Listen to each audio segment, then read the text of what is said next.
नमस्कार दोस्तों, स्वागत है आपका यूट्यूब चैनल एबी टेक में। आज है 5 फरवरी 2022 और जान लेते हैं आज की महत्वपूर्ण खबरें। सबसे पहली अपडेट देखिए, यहाँ पर चयन बोर्ड से यह लिखा है कि कोरोना व चुनाव को चयन बोर्ड ने बनाया हथियार।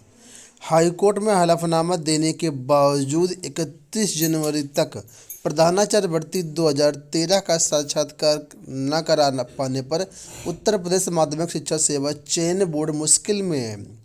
कोर्ट में सुनवाई के लिए अपने जवाब में चयन बोर्ड ने कोरोना संक्रमण के चलते रोटेशन में ड्यूटी लगने पर स्टाफ की कमी और चुनाव में कर्मचारियों की ड्यूटी लगने के कारण साक्षात्कार न करा पाने को आधार बनाया है। इसी आधार पर अब चुनाव बाद 31 मार्च तक भर्ती प्रक्रिया पूरी करने के लिए कोर्ट से समय भी मांगा है। यहाँ पर बात की गई प्रधानाचार्य भर्ती के बारे में, तो प्रधानाचार्य भर्ती में आप लोग जानते हैं 2013 की भर्ती 31 जनवरी तक पूरी करनी थी, लेकिन चयन बोर्ड ने कोरोना और चुनाव को हथियार बनाते हुए अब समय बढ़ाने की मांग की। 31 मार्च तक ये भर्ती पूरी करने के लिए आग्रह किया सुप्रीम कोर्ट में। अगली अपडेट है एसएससी से। लिखा है कि एसएससी इस माह देगा 4 परिणाम। कर्मचारी चयन आयोग ने विभिन्न भर्ती परीक्षाओं को लेकर के अपने स्टेटस रिपोर्ट शुक्रवार को जारी कर दी है। इसी महीने 4 बड़ी परीक्षाओं के विभिन्न चरणों का परिणाम घोषित किया जाएगा। 15 फरवरी को कंबाइंड ग्रेजुएट लेवल सीजीएल 2019 का अंतिम परिणाम जारी होगा। 28 फरवरी को कंबाइंड हायर सेकेंडरी लेवल 2019 के स्किल टेस्ट का परिणाम जारी होगा।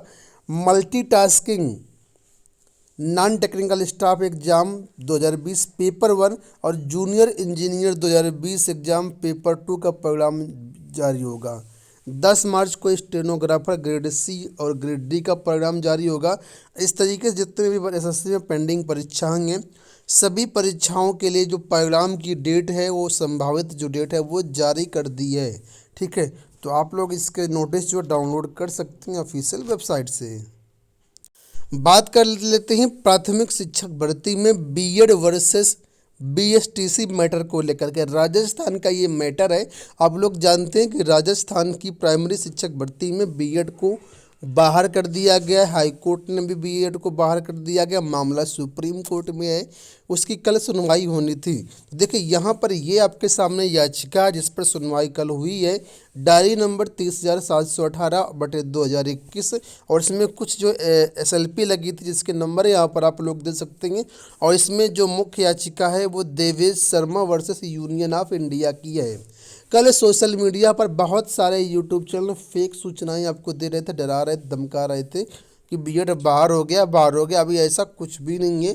कल सिंपल सी मामले की सुनवाई हुई है और आप लोग जानते हैं इस हाईकोर्ट में आदेश को जो एनसीटी को भी चैलेंज किया गया है, तो बिना कोर्ट एनसीटी के पक्ष को सुने कोई भी आदेश नहीं दे सकती है। ठीक है, इसी वजह से कोर्ट ने जो है एनसीटी को पत्र लिखा है कि एनसीटी इस मामले पर अपना पक्ष रखे।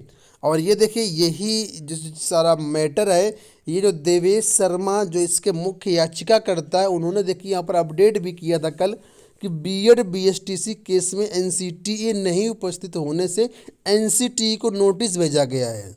ठीक है, अगली सुनवाई 22 फरवरी को होगी। बीएड की तरफ से मुकुल रोहतगी, देवल बनर्जी और नरेश कौशिक उपस्थित रहे हैं।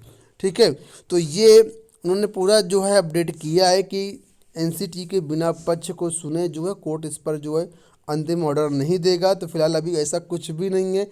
मामले की सुनवाई होनी है। बीएड अभ्यर्थियों ने अच्छे अच्छे वकील वहाँ पर उतारेंगे और देखना ये होगा कि अब एनसीटी अपना पक्ष क्या रखता है इसके जवाब में। तो अगली सुनवाई 22 फरवरी को होगी। जो कुछ भी अपडेट मिलेगी चैनल के माध्यम से आप लोगों को सारी अपडेट दे दी जाएगी।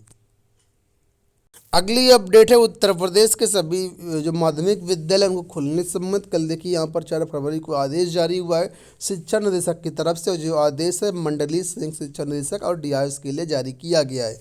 यहाँ पर कहा गया कि 2 फरवरी 2022 को एक मीटिंग करवाई गई थी। मीटिंग में कहा गया था कि अपने अपने ज़िले के जो पेरेंट्स हैं, ठीक है, और जो जनप्रतिनिधि हैं उन सभी से ये बात स्पष्ट करें वार्ता करके किसी भी तरीके से कि ये विद्यालय खोले जाएंगे या अभी नहीं खोले जाएं। ठीक है, तो इस पर उन्होंने पत्र लिखा है कि अभी तक ये कार्रवाई अपूर्ण है, इस पर कोई व्यक्तिगत रुझान नहीं है।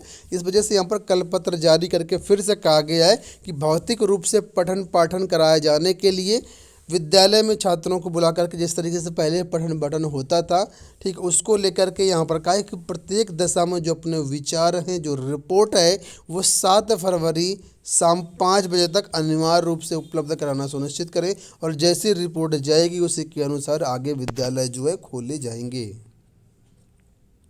बात कर लेते हैं लोक सेवा आयोग। ये आप लोग जानते हैं लोक सेवा आयोग तो कई बड़ी परीक्षाएं कई छोटी परीक्षाएं होती रहती हैं।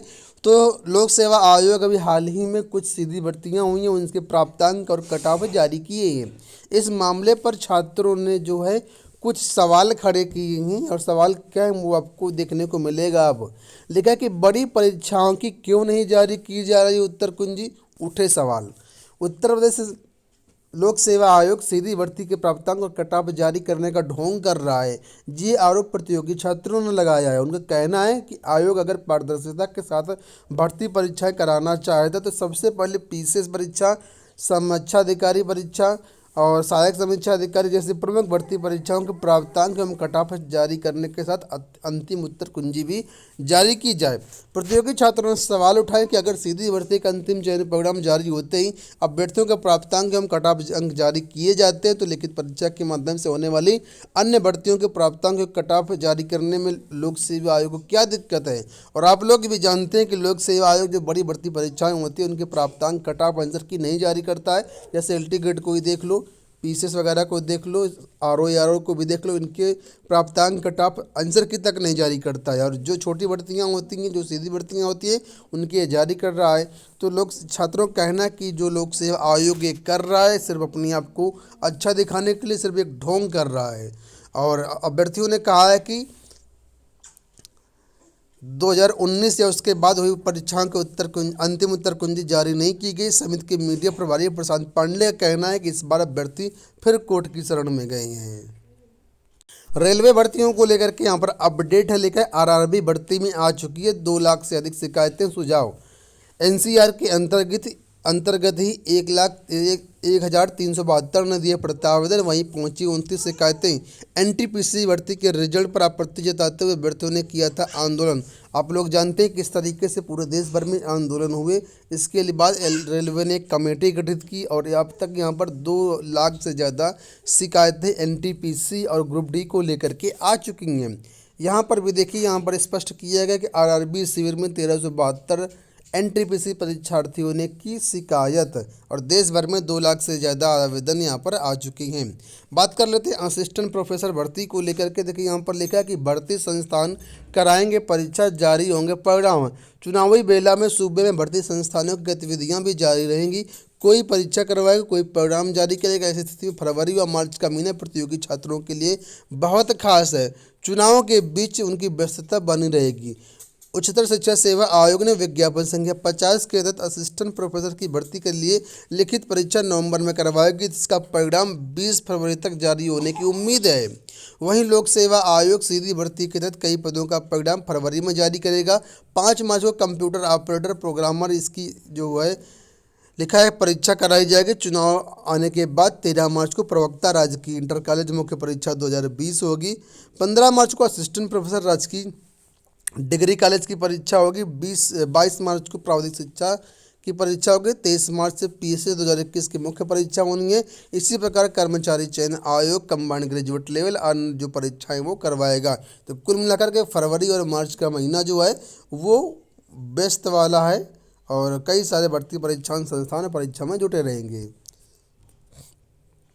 बढ़ते ही अगली अपडेट की तरफ, लखनऊ विश्वविद्यालय के लेकर के यहाँ पर अपडेट है, लिखा है चुनावों के बाद होंगी प्रथम सेमेस्टर की परीक्षाएं। लखनऊ विश्वविद्यालय और इससे संबद्ध कॉलेजों में स्नातक और परास्नातक प्रथम सेमेस्टर की परीक्षाएं 10 मार्च को मतगणना शुरू होने के बाद शुरू होने की संभावना है। ठीक है, तो जो भी अभ्यर्थी लखनऊ यूनिवर्सिटी की हैं उनकी प्रथम सेमेस्टर की परीक्षाएँ आपकी अब 10 मार्च के बाद ही संभावित हैं। नीट पीजी को लेकर के बात कर लेते हैं तो नीट परीक्षा के आयोजन को लेकर के जो डेट थी वो बढ़ा दी गई है, यानी पोस्टपोन कर दी गई है। नीट पीजी की परीक्षा 12 मार्च को होनी थी, लेकिन ये परीक्षा अब 21 मई को कर दी गई है। राष्ट्रीय शिक्षा नीति को लेकर के अंतिम अपडेट देख लेते हैं। लेकर राष्ट्रीय शिक्षा नीति का कार्यान्वयन मेरी प्राथमिकता, जगदीश कुमार। शिक्षा मंत्रालय की ओर से विश्वविद्यालय अनुदान आयोग में नियुक्ति के फैसले पर प्रोफेसर कुमार ने कहा कि ये सचमुच चुनौती भरा रहेगा। राष्ट्रीय शिक्षा नीति का कार्यान्वयन मेरी प्राथमिकता रहेगी। जितना जल्दी होगी ये लागू की जाएगी उतना हमारे लिए अच्छा होगा। उन्होंने कहा कि मैं देश भर के विश्वविद्यालयों के कुलपति से इस पर मिलूंगा। उन्होंने कहा कि सरकार ने डिजिटल यूनिवर्सिटी का भी बजट में ऐलान किया है। सबको शिक्षा मिले, इसके लिए डिजिटल प्रौद्योगिकी पर भी काम करना मेरी प्राथमिकता सूची में रहेगा। तो कुल मिलाकर के उन्होंने कहा कि जो NEP है उसको जल्द से जल्द लागू किया जाएगा। ये हो गई दोस्तों आज की सारी सूचनाएं। आशा करते हैं वीडियो पसंद आया होगा। इस वीडियो में इतना ही, धन्यवाद।